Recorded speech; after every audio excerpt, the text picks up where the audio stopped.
Bang Habib, kami persilakan. Ya, terima kasih rekan-rekan. Sebenarnya saya sudah membuat tulisan ya soal ini beberapa hari yang lalu. Intinya ya judulnya bahkan Presiden boleh memihak dan boleh berkampanye untuk paslon manapun. Ya, secara konstitusi, secara hukum, secara etika memang hal tersebut dibolehkan. Ya, kita tahu setiap warga negara memiliki hak asasi manusia, ya, diatur di Undang-Undang HAM juga pasal 23 untuk ya memilih dan mempunyai keyakinan politiknya. Lalu konstitusi kita juga mengatur pasal 7, presiden bahkan boleh mencalonkan diri untuk kedua kalinya. Kalau mencalonkan diri saja boleh kedua kalinya, apalagi berkampanye untuk paslon tertentu. Nah, kemudian ya yang menjadi rambu kalau dalam bahasa hukumnya adalah ya bukan persoalan netral nggak netral, tapi persoalan ya menggunakan kewenangannya untuk menguntungkan atau merugikan salah satu paslon. Itu rambunya yang tidak diperbolehkan sebagaimana diatur di pasal 547. Pejabat negara ya termasuk presiden tidak diperbolehkan membuat kebijakan yang menguntungkan atau merugikan salah satu pasangan calon. Itu yang nggak boleh. Jadi bahasanya bukan netral nggak netral ya. Karena kalau gradasi kenetralan itu kan ada macam-macam. Ada beberapa. Seperti Polri, TNI, gradasi kenetralannya mutlak. Dia bahkan nggak punya hak pilih. Ya. Lalu misalnya ASN, gradasi kenetralannya sedikit di bawah Polri.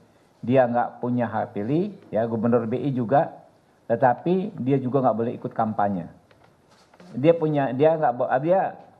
boleh memilih ASN, Gubernur BI ya boleh memilih, punya hak pilih, tapi dia nggak boleh ikut kampanye. Kalau presiden di bawahnya lagi, dia boleh ikut tim kampanye, tetapi tidak boleh membuat kebijakan yang menguntungkan atau merugikan salah satu peserta kampanye. Nah, parameternya itu. Jadi diksi yang tepat adalah bukan soal netral nggak netral, tapi merugikan atau tidak merugikan salah satu paslon. Dan kita punya perangkatnya. Perangkatnya itu adalah penyelenggara pemilu di bidang pengawasan, yaitu Bawaslu. Nah, jadi aturannya ada, perangkat penegak aturannya ada. Dan selama ini kita nggak ada masalah. Ingat teman-teman, Pak SBY maju kedua kalinya tahun 2009 ya. Dia presiden, dia berkampanye bahkan untuk dirinya sendiri. Nah, tapi dia nggak boleh menggunakan kewenangannya untuk menguntungkan dirinya atau orang lain.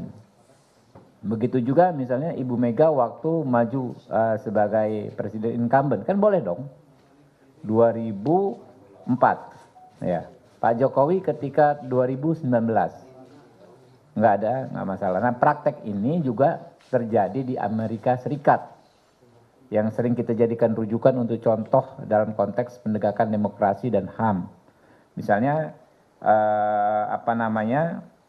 ketika Presiden George Bush yang anak junior ya mendukung John McCain melawan Barack Obama tahun 2016 ya.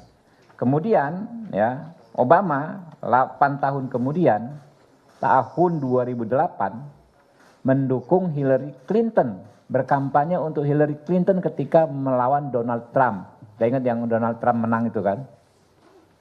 Jadi ini praktik yang nggak ada masalah. Jadi jangan di fait accompli, jangan dibikin narasi sesat bahwa presiden nggak boleh berpihak, presiden harus netral dan lain sebagainya. Berpihak boleh, berkampanye pun boleh, tidak harus netral, tetapi tidak boleh menyalahgunakan kekuasaan yang ada padanya untuk menguntungkan salah satu calon atau merugikan paslon yang lain.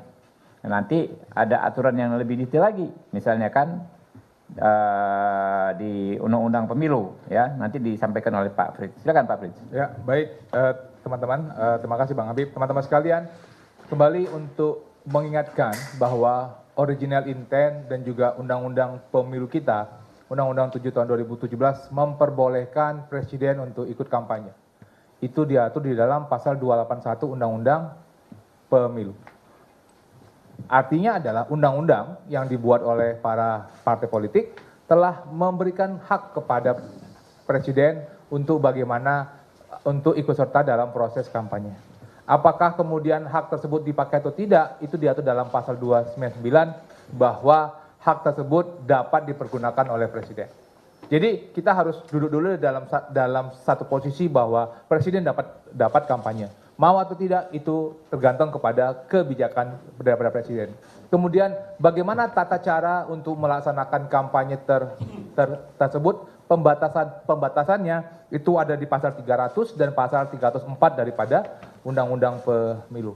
Mau lebih detail lagi bagaimana cara pembatasannya, ada putusan Mahkamah Konstitusi nomor 10 tahun 2019 dalam pertimbangan hukumnya sudah menjelaskan bahwa dalam melaksanakan kampanye, presiden tidak mempergunakan fasilitas negara misalnya, meskipun dalam undang-undang pemilu diperbolehkan untuk alasan keamanan fasilitas tersebut tetap melekat kepada presiden. Teman-teman mau lebih lanjut lagi ada di PP nomor 53 tahun 2003, bagaimana mengenai aturan cuti dan juga kampanye bagi presiden dan juga menteri dan sebagainya. Artinya teman-teman sekalian, bagaimana tata cara untuk pelaksanaan kampanye oleh presiden. Apabila presiden itu ingin melakukan kampanye, itu diperbolehkan oleh Undang-Undang Pemilu, oleh putusan Mahkamah Konstitusi dan peraturan pemerintah. Tinggal tergantung kemudian apakah presiden akan mempergunakan hak yang diberikan oleh undang-undang atau tidak. Saya rasa demikian Pak Habib. Atau ada teman dari Pak Maulana? Cukup? Saya tambah sedikit Ya, aja Pak Putri. terlupa mungkin konteks di awal. Kenapa kemudian TKN merasa perlu untuk menjawab ini, padahal ini kan tadi pernyataan beliau sebagai presiden. Karena ini memang dikait-kaitkannya kepada kami atau paslon 02. Makanya kami menjawab ini dalam kerangka itu. Kami tutup dengan menyampaikan bahwa TKN sampai hari ini amat menghormati putusan presiden untuk tetap netral. Dan tentu kami melihat ini sebagai langkah beliau yang menghargai seluruh paslon. Meskipun demikian TKN akan menunggu. Tadi beliau sampaikan kita lihat nanti apakah hak beliau untuk kemudian ikut berkampanye atau berpihak kepada salah satu paslon. Kita akan sama-sama tunggu perkembangannya. Tapi tetap kita hormati pilihan presiden untuk tetap netral sampai saat ini. Terima kasih. Baik, terima kasih. Baik, teman-teman, apa ada pertanyaan? Atau langsung doorstop? 3 orang ya. Ya, silakan Pak. Nama dari? Mike.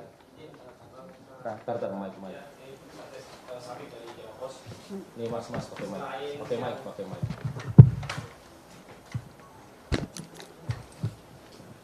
Selain yang tadi soal kampanye, tadi pagi juga ada yang disoroti, yaitu ada mengacungkan angka 2 jari maksudnya dari mobil kepresidenan. Nah itu mungkin dari Mbak Mutia yang berada di lokasi juga bisa menjelaskan, dan itu memang lagi ramai juga di media sosial bahwa ada gestur 2 jari keluar dari mobil kepresidenan. Tapi memang belum jelas juga Mbak, apakah itu dari Pak Presiden atau Ibu Iriana atau mungkin ada dari yang lain gitu. Dan mungkin Mbak Mutia yang di lokasi mungkin bisa menjelaskan itu. Terima kasih. Sepengetahuan saya yang ada di lokasi, pertama Ibu Iriana tidak hadir. Yang kedua, saya tidak melihat ada tanda 2 jari yang ditunjukkan oleh Pak Presiden. Baik, yang kedua? Ya, silakan Pak. Kiri. Mike.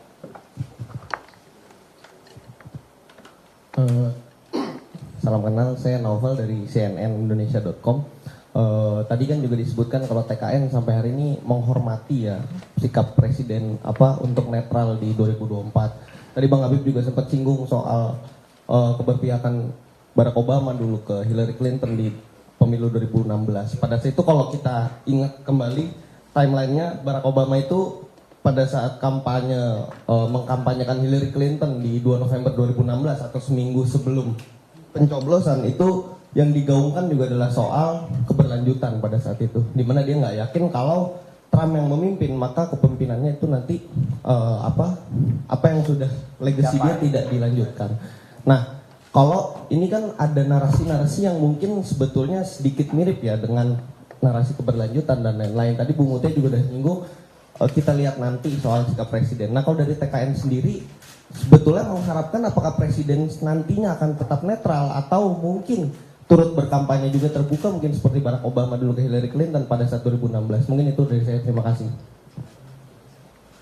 Ya, teman-teman ya, kalau kami ini kan taat asas. Kalau memang diperbolehkan ya nggak ada masalah. Kalau pada saatnya Pak Jokowi menunjukkan keberpihakan, misalnya menunjukkan sikapnya berpihak pada Pak Prabowo, lalu ikut berkampanye, ya nggak ada masalah. Jadi kami bentuk menghormatinya itu. Kami bahkan nggak menyampaikan kepada publik kami berharap atau tidak, kami serahkan sepenuhnya kepada Pak Presiden. Itu domainnya beliau. Mau dipakai atau tidak, begitu kami menghormati beliau. Jadi kalau soal keberlanjutan sudah jelas komitmen kami adalah melanjutkan segala legacy, segala capaiannya Pak Jokowi, gitu kan ya. Tetapi secara resiprokal apakah Pak Jokowi akan menyatakan secara lugas atau tidak, kami sangat menghormati kenyamanan beliau seperti apa. Itu ini kan bukan soal ini juga, bukan sekedar persoalan regulasi saja, ya. Ada hal-hal lain yang sangat manusiawi. Ya pertimbangannya nanti bisa diambil oleh Pak Jokowi. Ya, Bu Mutia. Baik, Oke, itu nanti doorstop aja. ya, Enak. stop ya. Baik, kawan-kawan. Sekali lagi terima kasih. Sampai ketemu dalam konferensi berikutnya. Kita jam begini, mereka bisa doorstop. Wassalamualaikum warahmatullahi wabarakatuh. Waalaikumsalam. Kita mau kabur pada. Silakan lagi doorstop, Bang.